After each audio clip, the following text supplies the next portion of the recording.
The National Prosecuting Authority's new boss has a tough task ahead of her. Shamila Batohi was appointed the new National Director of Public Prosecutions earlier this week. She'll have a few high-profile files on her desk, like former President Jacob Zuma's corruption trial. Another matter will be state capture. For more on the story of the week, former NPA spokesperson Makosini Ngosi joins me. And he's coming to us via Skype. I believe you are in KZN. Makosini, thank you so much for your time. Well, there was very little surprise when President Ramaphosa announced Advocate Shamila Batohi as a new NDPP. But also there's no doubt that she's inherited an agency that is dysfunctional and some would say even compromised. How do you think she will then transform or restore the NPA as an independent, a functional body and authority it was mandated to be?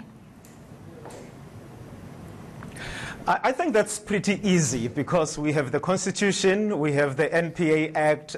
Those two pieces of legislation give guidance. We have prosecutorial guidelines within the NPA and all those things. If you have a National Director of Public Prosecutions who's committed to the rule of law, who's committed to the administration of justice, it becomes very easy. I think what we've seen in the past several years was that, there was confusion within the NPA when prosecutors didn't know what was career limiting and what was not, whether doing their work would be career limiting and not. And I think this time around we should have an NPA that's revived. We should have an NPA that gains back its credibility.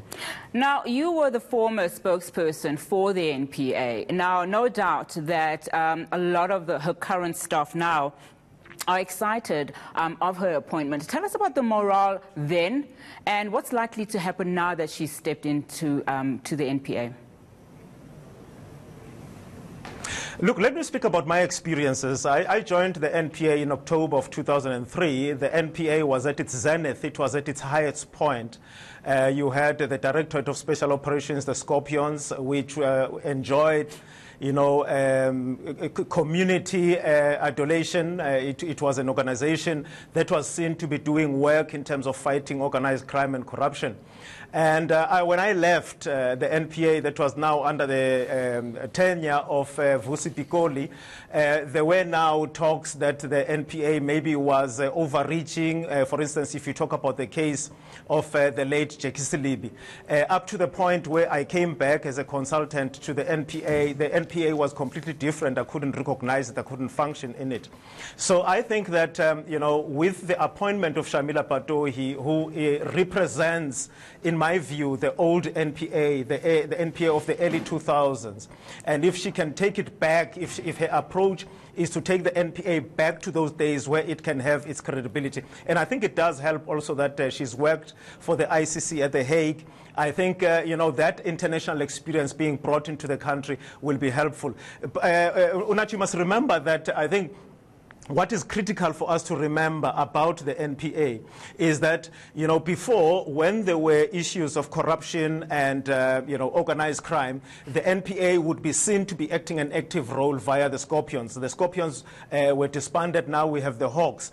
And, you get a sense that investigations are taking time. You don't know whether there's an unwillingness to investigate those crimes or the fact that prosecutors and investigators were separated when the Scorpions were disbanded. Right up to this week, this week, it is a year full that the Steinhoff matter broke. Up to now, we haven't had one single arrest. Nobody has been prosecuted. And I don't think that speaks to the NPA being unwilling to prosecute. I think it speaks to the NPA being unable to prosecute complicated commercial crimes, not just the NPA, but the police as well.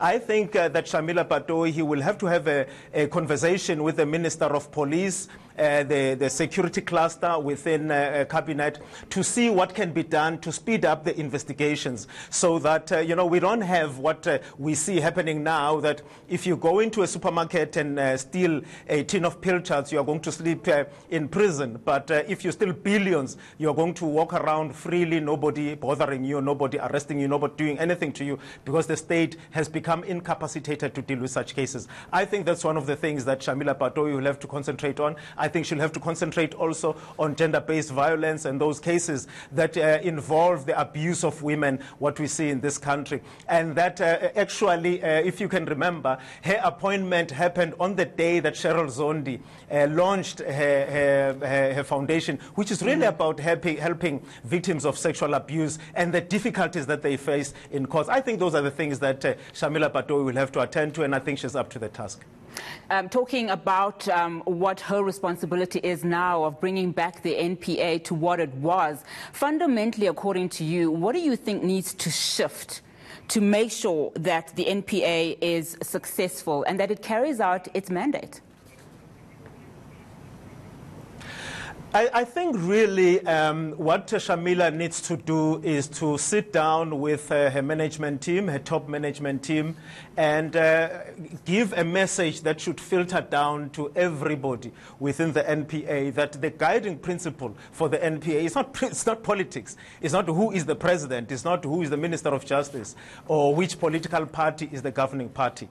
What should guide the NPA and all the prosecutors and all those who work within the criminal justice system is the Constitution and the laws of the Republic, and that the NPA must prosecute to the full extent of the law without fear, favor, or prejudice. I think in the past several months we've seen a lot of the NPA dilly-dallying or being afraid to do its work or doing favors for certain people, and that is what we see now is happening in the country. We're paying more for VAT.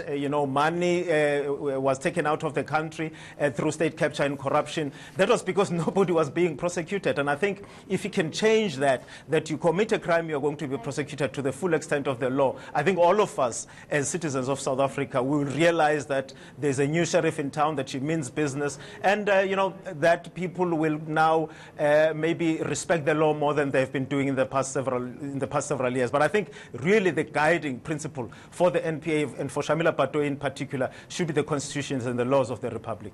Now, you talk about the NPA, amongst others, expected, in fact mandated, to operate without fear, without favor or prejudice. And we know Batohi's credibility at the moment. We know her ethical standing. There's been talk, obviously, about the process in which she was elected. I mean, President Ramaphosa making her appointment a transparent one, a non-partisan one. Do you think that she is the one that will take the NPA to this new dawn that President Cyril Ramaphosa speaks of? And also, does that mean there won't be any political interference? We'll have to wait and see if there will be political interference or not, but what President Cyril Ramaphosa is doing now gives an impression that he's someone who wants to, get his hands off the NPA, politically speaking, and let the NPA do its work. In terms of the NPA Act, the President was under no obligation to have this open process. All he needed to do was to give us a name. And I think that the fact that he put together this committee that was going to help him identify the right person, and that he did not veto that process. He did not say, I don't like the names that you've given me, I'll take somebody else. And the fact that he chose Shamila Batohi, who many people thought was the candidate who did well, it suggests to me that he wants to leave the NPA to do its work, that it's not having any problems of political interference or anything like that. And that, to me, is good news. And I think that the choice that he made as well of Shamila Batohi, a career prosecutor, someone who's very committed, a respected jurist, I think that augurs well for the future of the NPA and the office of the NDPP. And I think that hopefully, for the first time in the history of the NPA has existed for the past 20 years. For the first time, we will have an NPA head who's going to finish her term, which is a 10-year term. Bulelani Ngcuka did not finish his term. Vusi Pikoli did not finish his term. Well, in the case of Menzi Simelane, he was found to have been unsuitable for that position. Mxolisi Nxasana was actually paid to leave by the former President Jacob Zuma. And Sean Abrahams also was found to have been appointed in a manner that was not satisfactory in terms of the law. But I'm hoping that no one is going to go to court, and I can say that without any fear of contradiction, that no one is going to challenge the appointment of Shamila Batohi. I don't see her leaving for any other reason other than that maybe life is being made impossible for her, which I don't think that this president is going to do. But we have to be vigilant as citizens of the country. The fact that the president is doing things that are giving us hope does not mean that we should not hold him to account. And certainly you in the media, we should make sure that he does everything that he's supposed to do as the head of government and head of state.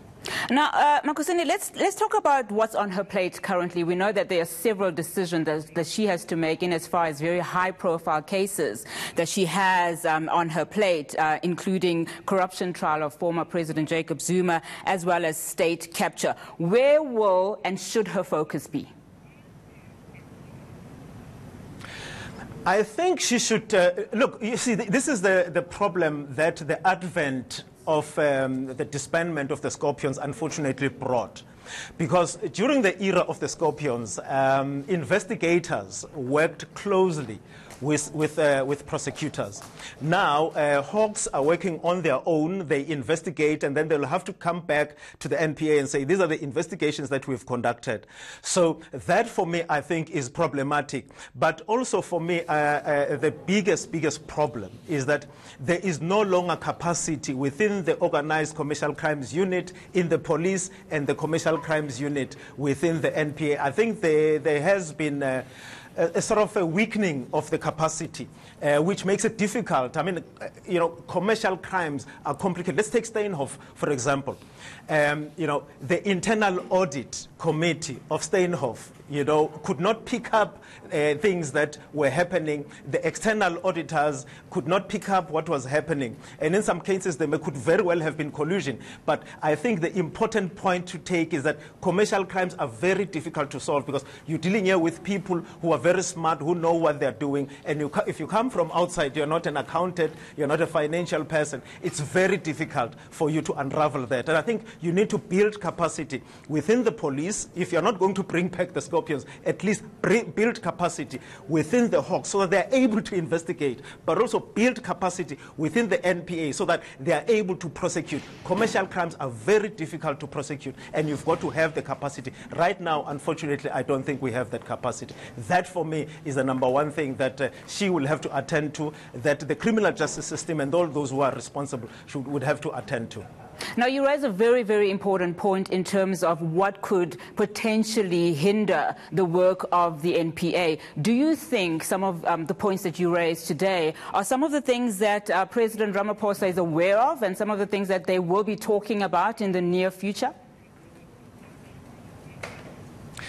I think that this president has his finger on the pulse of the country. I think he ran as ANC, for the office of ANC president, on fighting corruption and state capture, bringing back the culture of adherence to the rule of law. I think he's very much aware of such things. I think that we need to make sure, especially in the media, we need to make sure that we make the noise, for instance, about Steenhoff. I don't think that the media is making enough noise about Steenhoff, for example, where billions of rands were stolen. I don't think that media is making enough noise about the money that was taken out of the fiscus that is now sitting in Dubai being enjoyed by a few when the majority of the people are poor, do not have the resources that we need. We're paying more VAT, poor people are paying more VAT. I think it's very important for us, all of us who can, to raise these issues, particularly about these complicated commercial crimes that it appears somebody is just ignoring them, hoping that we'll forget. I think we need to make noise about those things so they're investigated fully and prosecuted to the full extent of the law. Those are the things that I think will bring respectability back to the NPA. I worked for the NPA, like I said, 2003, 2004, 2005, 6, and 7.